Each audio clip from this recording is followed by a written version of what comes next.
Hello students, welcome back. So in this video we're going to continue to do topics from the final exam that you need additional help with. So the next topic we're going to look at in this video also comes from section 4.2. Okay, so this next topic is finding the mean, variance, and standard deviation of a binomial random variable by using the appropriate formula.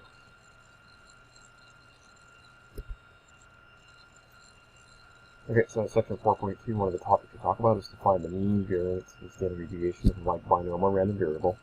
Once again, we're going to look at some examples from Study Guide 2, which was on chapters 3 through 5.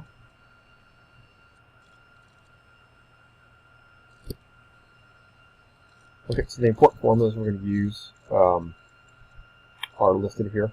So if you'd like to, you can verify these formulas by going to the textbook. Okay, so I'll take a minute to do that. Okay, so the formulas are on page 209 of section 4.2. Okay, so you can use this to kind of scroll to that page.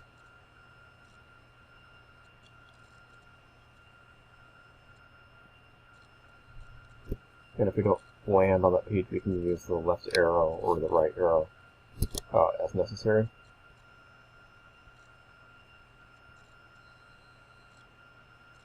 But in any case, right, these formulas appear in this box here. Population parameters of a binomial distribution.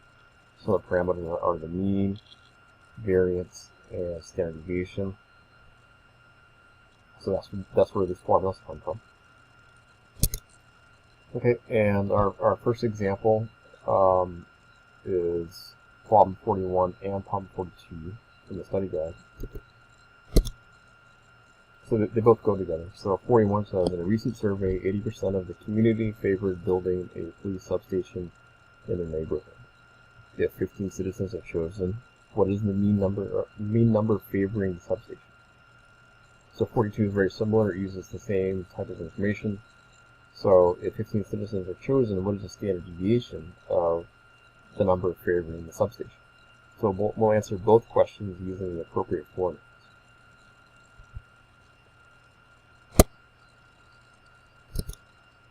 Okay, so the formulas tell you how to calculate these parameters, the mean, variance, and standard deviation. So in order to get the standard deviation, we need the variance. So that's why we have all three formulas, right? Even though the two questions here only ask for the mean and the standard deviation. So in order to get the standard deviation, we need to calculate the variance first. Okay, but in any case, let's calculate the mean first. Okay, and the mean is equal to n times p.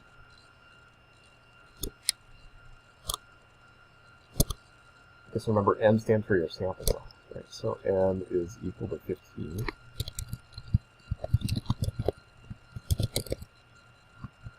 So that's how many people we have in our sample. Okay, and then p is the probability of success. Okay, so it says 80% of the community favored building the police substation. So I'm missing the word there, substation. Okay, so we have probability of success is 80%. You can convert that into a decimal, which is 0.80. Okay, so you can move the decimal point 2 places to the left to get 0.80. Okay, so our mean is going to be equal to n times p, according to the formula. Right, so that's 15 multiplied by 0.80. And you can do this on your calculator.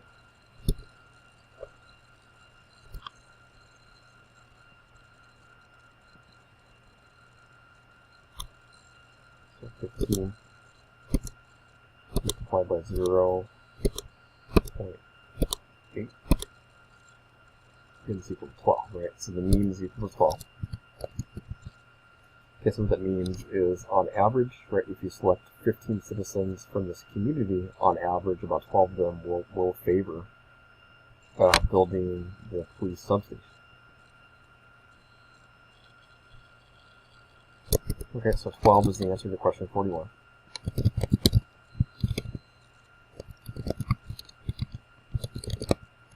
Okay, and we'll check it in a few minutes. Let's go ahead and answer question 42, okay, which asks us to find the standard deviation. Okay, so in order to get the standard deviation, let's get the variance first. Okay, so the variance is equal to n times p times q. Okay, we know what p is. It's 80% or 0.80. Okay, q is equal to 1 minus p. Okay, so in order to use q equal to 1 minus p, right, the value of p has to be written as a decimal. Okay, since we have p as a decimal, 0.80 or 0.8, right, we're going to do 1 minus 0.80, or 1 minus 0.8. So 1 minus 0.80. Again, it's equal to 0.2 or 0.20. Okay. And if you're wondering, well, what is the value of q? What is the significance of q? Well, q represents the probability of failure. Okay, so in the context of this problem, right, it represents the percentage in the community who do not favor building the police substation in the neighborhood. Okay. We don't really need to know that, but that's the context, that's the meaning of that variable q in the context of the problem. So it's 20%.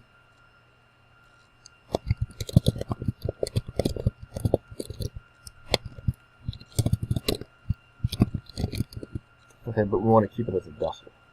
Alright, so to get the variance, okay, that's going to be equal to, so I'm going to abbreviate here, so I can't type that symbol for the variance directly, so I'm going to abbreviate VAR for variance. Okay, that's equal to n, which is 15, times p, which is 0.80, and then times q, which is 0.20. So you can put that on our calculator. So 15 times 0.80 times 0.20. That's equal to 2.4. So the variance is equal to 2.4. Okay. So you get the standard deviation according to the formula, we square root the variance. Okay, that's all we do. So we see that symbol above, NPQ, and that's the square root symbol. Okay, and we can get that quickly on our calculator, so we just got to square root that. Okay, so again, depending on how your calculator works, right, you would press the square root button directly, or hit the square root button and then get your previous answer. Okay, in any case, you get 1.549. And I'm going to go and round it to 2 decimal places. Okay. Since the variance was an exact number, a nice number, I didn't round it. So it was 2.4 exactly, so no need to round it. But the standard deviation is 1.549 or 1.55, right? So that 4 there gets rounded to 5. Okay, so the standard deviation is 1.55. Okay, so we can check our answers to those 2 questions in the answer key. Okay, so it's 41 and 42. Okay, so the answer to 41 was 12. The answer to 42 was 1.55, which is what we got. Okay, so let's look at another example from the study guide. Let's see number 44. So 44 says, a recent survey found that 64% of all adults over 50 wear glasses for driving. In a random sample of 100 adults over 50, what is the mean and standard deviation of those that wear glasses?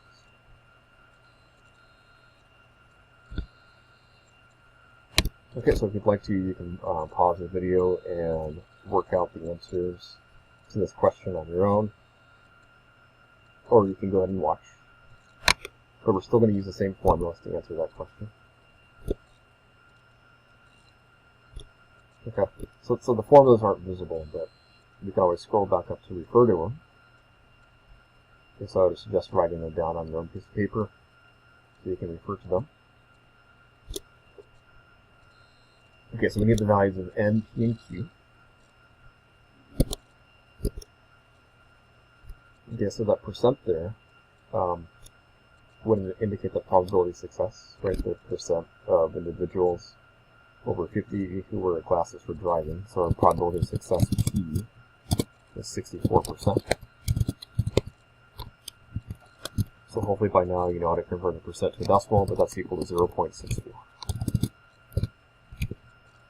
Okay, so what is N, right? How large is our sample, right? What is our sample size? Okay, so it's not the age of the adults, which are over 50, right? It's the number of adults we have in our sample, okay, which is 100, so N is equal to 100. Okay, now that we have the value of p, we can get the value of q. Right, so over q is equal to 1 minus p. Okay, so it's 1 minus 0.64.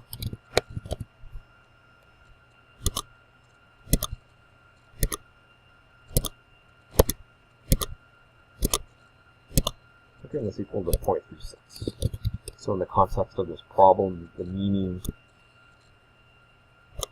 of that is that, okay, right, the other 36% of adults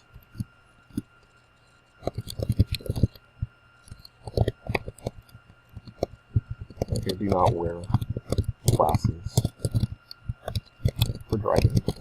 Okay, it's nice to know that, but we don't need that to answer the question. Okay, so our first step is to get the mean. Okay, so multiply n times p. So, and our sample size 100 multiplied by probability of success 0.64. And you can probably do that in your head, but I'll go ahead and do it on the calculator. So 100 times 0.64.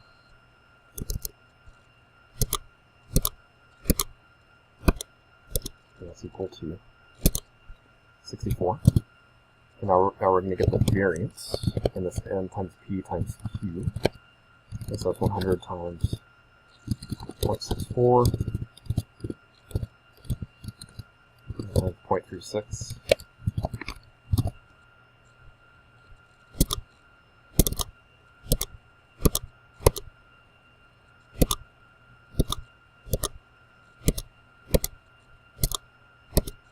And it's 23.04. So this is the mean. And this is the variance. Okay, and to get the standard deviation, we're going to square root the variance directly on our calculator. Okay, so once we have the variance, the square root of the variance is equal to the standard deviation. Okay, and it turns out to be a nice round number, so it's equal to 4.8, so we don't need to round anything there. So that's our standard deviation.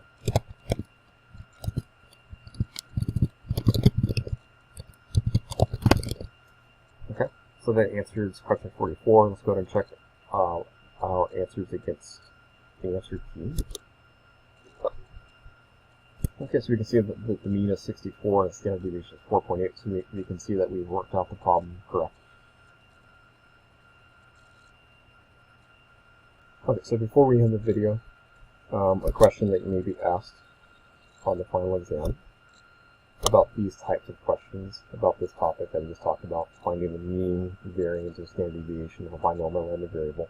Right, an additional question you might see is something like this. So let's look at what this question might be for the last problem we did, which was 44. Okay, so I'm just going to read it. So it says, on average, blank out of every 100 adults over 50 use glasses while driving. In most samples of 100 adults over 50 who wear glasses to drive, the number would differ from the mean by no more than blank. Okay, so basically you're going to fill in the blanks to complete the sentence. Okay, so another word for average is mean, right? So where it says on average, blank out of every 100 adults, so on and so forth, right? We're going to input the number for the mean here. Okay, so we figured out that it was 64. So to answer that part of the question, the first part of that question, we put whatever the mean is. Okay, so on average, blank, right? That's where you put the mean of your binomial random variable. Okay, so to answer the second blank, so it says in most samples of 100 adults over 50 who wear glasses to drive, the number would differ from the mean by no more than. Okay, so all of this right here is about the standard deviation, right? So the number would differ from the mean by no more than. Okay, those are code words for standard deviation. Right? This is talking about the standard deviation. Right, so whatever the standard deviation was, you put it in the second. Okay, so in most samples, right, when you look at 100 adults over 50, right, they will differ from the mean by no more than 4.8. Okay, so the standard deviation goes in the second. All right, hopefully that helps. Let me know if you have any questions, and good luck on your final.